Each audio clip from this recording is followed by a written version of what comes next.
Hello everyone, সবাই কেমন আছো? আশা করছি সবাই খুব ভালো আছো। আমিও খুব ভালো আছি।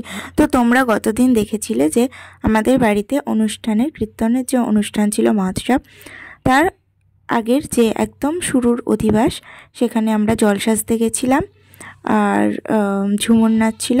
তো আজকে দেখো এই ভিডিওটাতে টাইটেল আর থাম্বনেল দেখে তো বুঝেই গেছো, তাও তোমাদেরকে বলে দিই, এটা হচ্ছে বিকেলবেলা যে পালা কীর্তন হয় সেই কীর্তনের সময়ের ছবি, একটা ভিডিও ছোট। তো আশা করছি তোমরা পুরোটা দেখো, খুব ভালো লাগবে।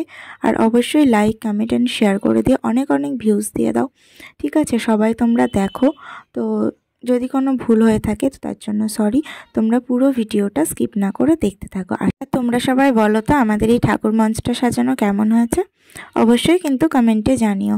তো তোমাদেরকে বলি, এটা নিয়ে আমাদের বাড়িতে 5 বছর এই অনুষ্ঠানটা হচ্ছে। তো আগে 4 বছর হয়েছে আর এবার নিয়ে 5 বছর।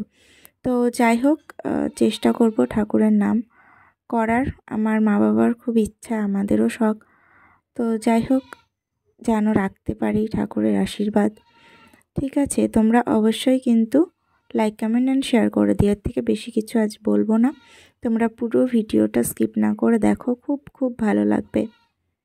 আর একটা কথা তোমাদেরকে বলি, যে আমাদের সন্ধ্যা আরতিতে কিন্তু খুব ভালো মজা হয়। হ্যাঁ, মানে মজা বলতে কি, অনেকে হয়তো এগুলোকে বলবে যে মজা কেন বললে।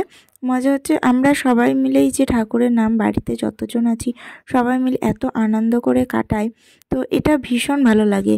তো জানো তো, এখানে আমি একটা কথা বলি, আমার 2টো বান্ধবীকে আমি নিমন্ত্রণ করেছিলাম, ওরা এসেছিল আমাদের বাড়িতে। আর এত কিছু দেখে ওরা বলছে, তোরা কীর্তনে এত শাড়ি কিনিস, সবাই মিলে এক ধরনের সেজে গুজে এত আনন্দ করিস, মজা করিস, হ্যাঁ, সবাই এত যে খাটাখাটনি করছে বাড়িতে, তো তোরা তাহলে বাড়িতে বিয়ে বাঁধলে কী করিস?